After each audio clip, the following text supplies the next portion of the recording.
Allez, la suite de Pili Magazine, nous sommes avec Madame Renée Vogec, qui est adjointe au maire de Melun. Elle est l'une des vice-présidentes de la communauté d'agglomération Melun-Val-de-Seine.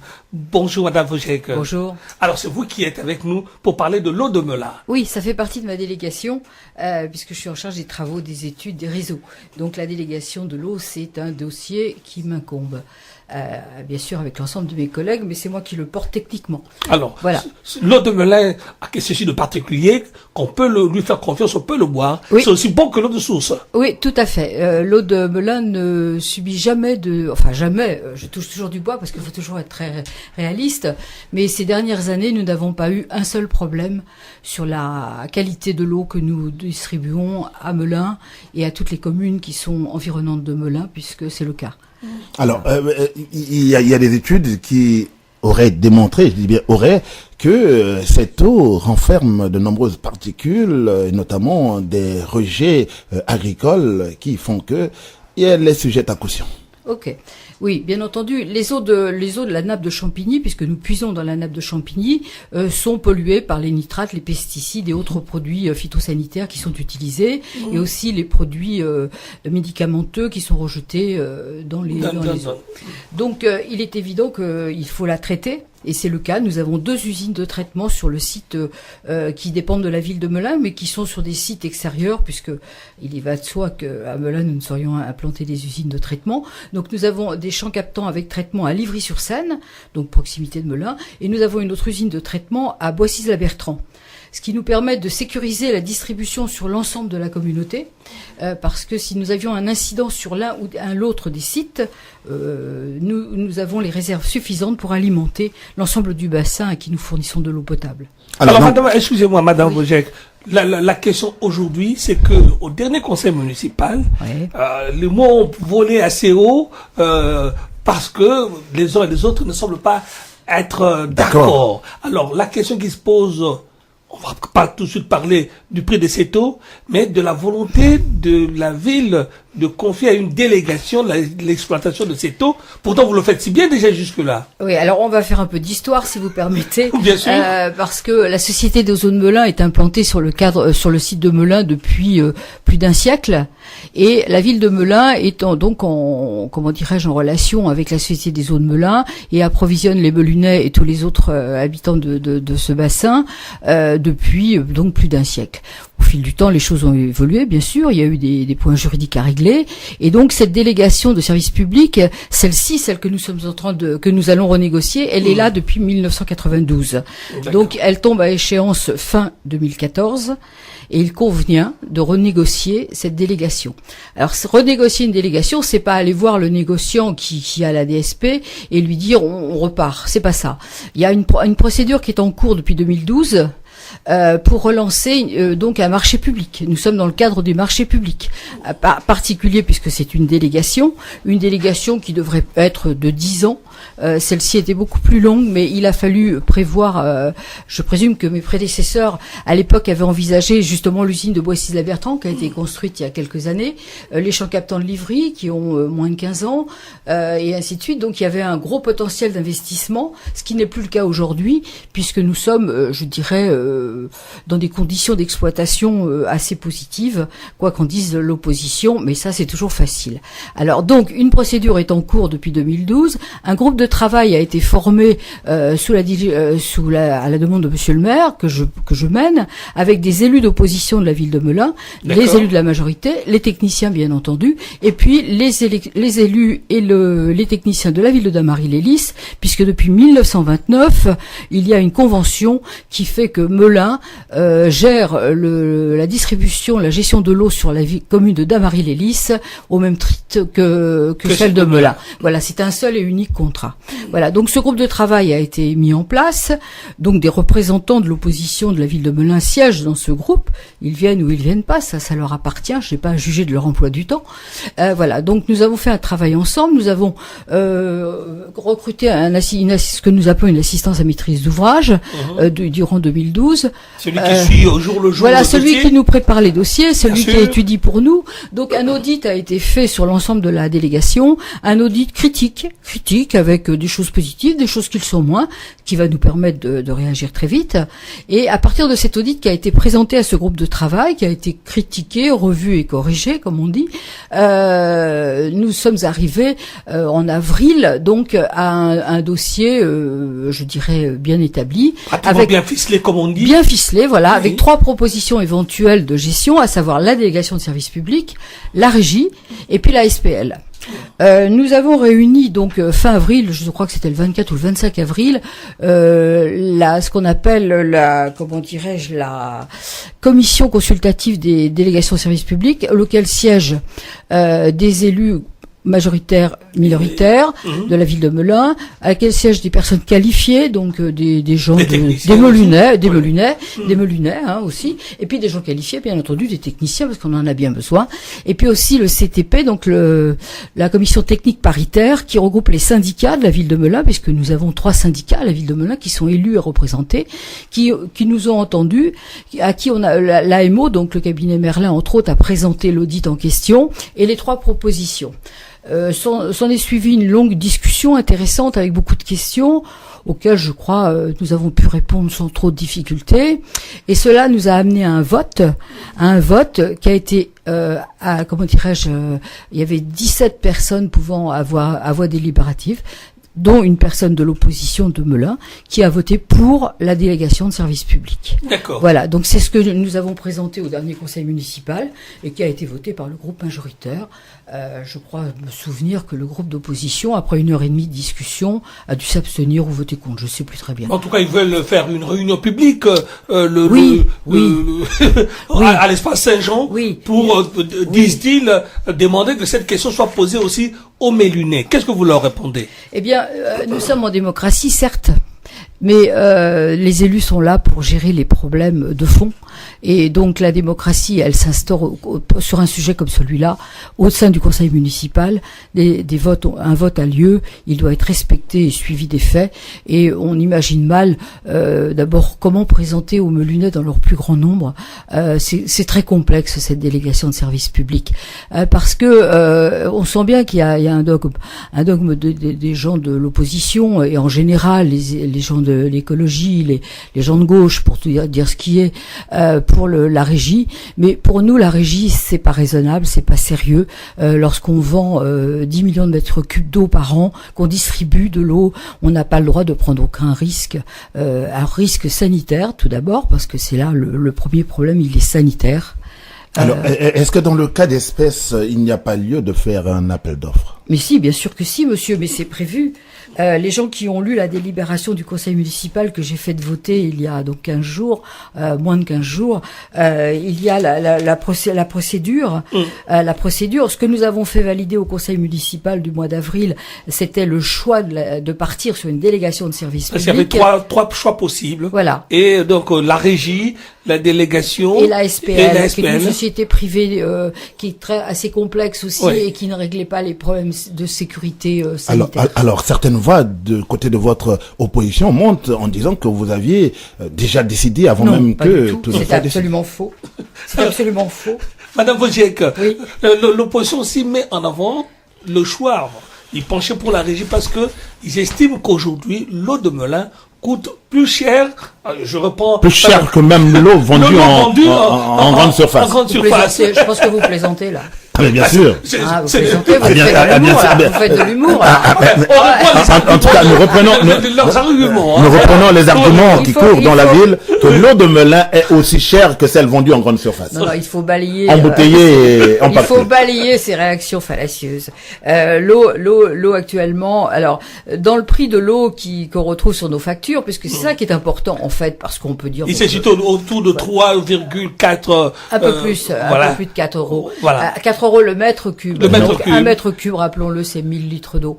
Donc, c'est quand même, on est loin du prix de la bouteille qu'il faut aller chercher, charger, monter chez soi, et ainsi de suite.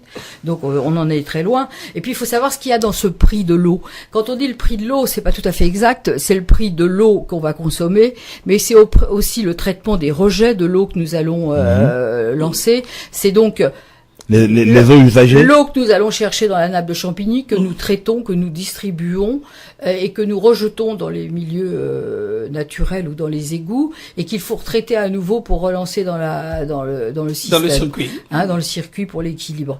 Donc c'est pas tout à fait le prix de l'eau. Et puis il y a aussi beaucoup de taxes sur ces prix de l'eau. Donc il faut regarder ce qu'il y a dedans. L'avantage de Melun et du travail qui a pu être fait depuis ces dernières années, ces longues dernières années, au moins 20 ans, c'est qu'au jour d'aujourd'hui, nous avons sécurisé les réseaux. À savoir que y a un maillage qui a été mis en place pour détecter rapidement les fuites sur les réseaux, parce que nous avons des réseaux qui font 250 kilomètres à gérer au quotidien. Donc une fuite d'eau, si elle n'est pas détectée de suite, c'est un gâchis innommable. Donc on a mis en place ce qu'on appelle une segmentation des réseaux pour les sécuriser. Nous avons changé tous les compteurs des Melunais et des Damariens, c'est en 2011. Pour pouvoir permettre un radio-relève. À distance. Oui, c'est-à-dire que la voiture Veolia passe dans les rues et relève les compteurs.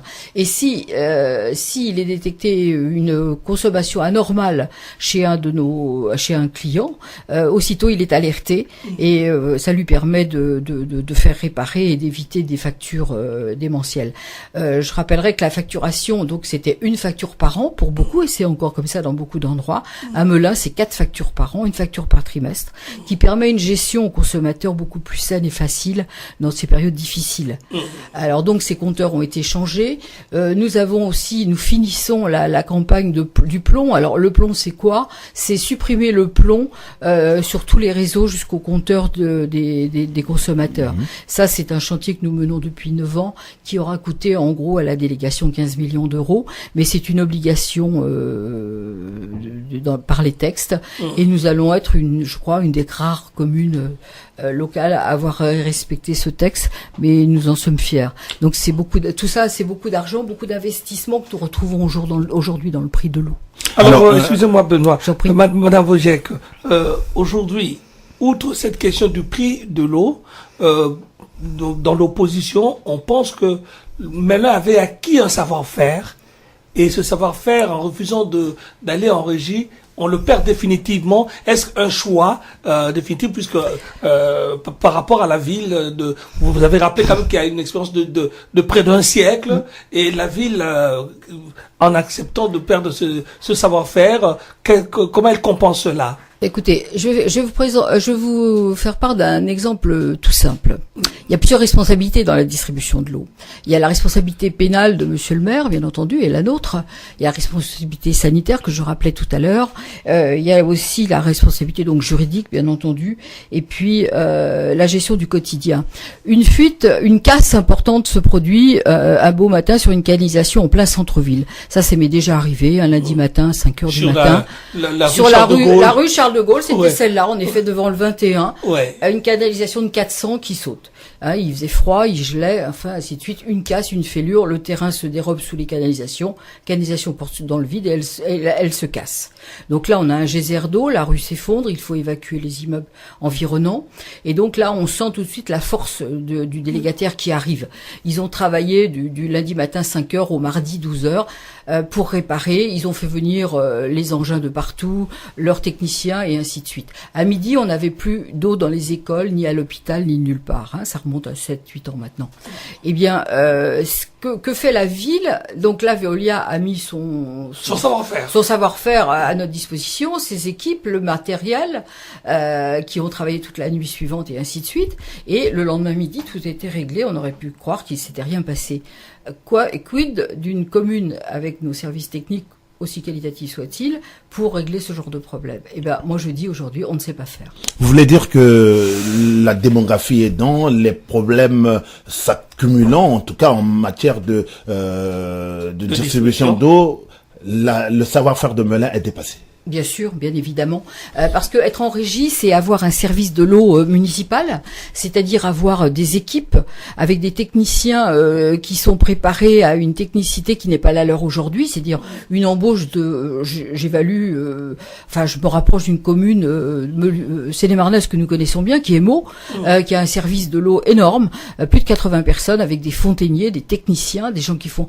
Après, il faut avoir un service et qui rentre dans le budget municipal, et là on a un peu d'opacité, faut être clair, Quelqu'un est malade, comment fait-on pour le remplacer? Si le délégataire a quelqu'un de malade, s'il y a un incident, c'est son problème, c'est pas l'autre, et nous on doit rien lui venir un intérimaire ou autre. Absolument, ou d'un autre centre Veolia, et il y en a en Île-de-France un bon nombre. Il y a aussi le stock des matériaux qu'il faut disposer, et puis le bien renouveler des stocks. Absolument, avoir des pompes, des surpresseurs, des matériaux que nous ne connaissons pas, même si on est un tant soit peu technicien, on ne connaît pas. C'est un métier difficile, l'hydraulique. Il faut avoir, donc ça voudrait dire embaucher quelques ingénieurs, embaucher des techniciens, embaucher des personnels, reprendre aussi celui du délégataire qui sort de la délégation, parce que c'est une obligation, ça aussi. Et donc avoir tout ce que un groupe comme Veolia. Alors on peut oublier le nom de Veolia parce que aujourd'hui les choses ne sont pas faites. Donc on a lancé, le conseil était un jeudi soir. Dès le lundi est partie l'annonce, la publication du marché que nous lançons. Donc nous allons avoir des retours, les retours sur des appels d'offres. Ouais, des candidats vont se présenter à nous avec des dossiers qui vont bien, que nous allons analyser toujours en commission. Je veux dire, ça se fait pas dans un coin de bureau, avec la commission adéquate. Nous allons retenir 3 ou 4 candidats potentiels qui auront jusqu'en septembre pour travailler et nous remettre un dossier complet que nous analyserons, nous les recevrons, nous les interrogerons, et ceci devrait aboutir pour nous à négocier au mieux des avantages des Meulunais et des Damariens, un prix à la baisse, bien entendu. C'est ça la grande question. Le but étant tout quand même, compte tenu des investissements qui ont été faits et de ceux qui restent à faire, qui sont pas moindres, mais qui sont en baisse évidente, c'est d'obtenir un prix de l'eau qui soit, comment dirais-je, revu à la baisse de toute façon. Alors, une dernière question pour Madame Vojek, l'une des dépenses essentielles de l'eau, c'est le traitement. Oui. Alors pour les verts, ils pensent que s'il y a une synergie entre les régies agricoles, notamment dans la contenance des régies agricoles et l'eau, on gagnerait, on ferait des économies. Alors, est-ce que cette synergie est possible? Et c'est là que ça se trouve, ces économies. Est-ce que cela est possible? Pardonnez-moi, mais je pense que ce sont des doux rêveurs. La démographie étant ce qu'elle est, surtout dans nos régions, je rappellerai que la Seine-et-Marne est le plus grand département d'Île-de-France en surface. L'un des plus agricoles aussi. Il est le plus grand en surface, il est aussi le plus agricole. Il est celui qui pousse, je dirais, qui évolue encore le plus vite parce qu'il y a encore des espaces pour le faire. Comment peut-on imaginer demain réduire à quasiment zéro pour avoir la sécurisation sanitaire de la distribution des nappes phréatiques? C'est vraiment, on pourrait en rêver, mais on n'est pas dans le monde des bisounours, et pardonnez-moi, c'est pas raisonnable, quoi. C'est pas raisonnable. Madame Vojek, en tout cas, je précise que donc, vous êtes l'une des chevilles ouvrières de notre eau de Melun. Donc, on aurait presque envie d'en faire de la publicité pour dire, buvez l'eau de votre robinet. Bien sûr, mais c'est ce que nous nous efforçons de faire parce que quand on voit le prix d'un litre d'eau dans les grandes surfaces, d'abord le prix et puis ensuite la démarche qu'il faut aller chercher l'eau le portage et puis ensuite le recyclage des bouteilles aussi, parce que après on accumule toutes ces bouteilles en plastique qu'on met dans les containers. Il y a aussi le carburant, parce que plus on transporte de l'eau, plus c'est lourd, plus. Alors moi, je recommande à tous les Meulunais, à tous les Damariens, à toutes les communes qui sont en convention avec la ville de Melun, puisque nous distribuons donc de l'eau jusqu'à Nangy et jusqu'à Savigny-le-Temple. Donc une trentaine de communes, un grand bassin d'eau. Moi, bien sûr, je dis haut et fort, moi je ne bois que de l'eau de Melun. En tout cas, merci beaucoup, Madame Vojek. Merci d'avoir été avec nous. Merci de votre accueil. On va suivre votre conseil. On va boire l'eau du robinet à Melun. Et il est beau. Très désaltérant. Merci beaucoup, madame. Merci beaucoup.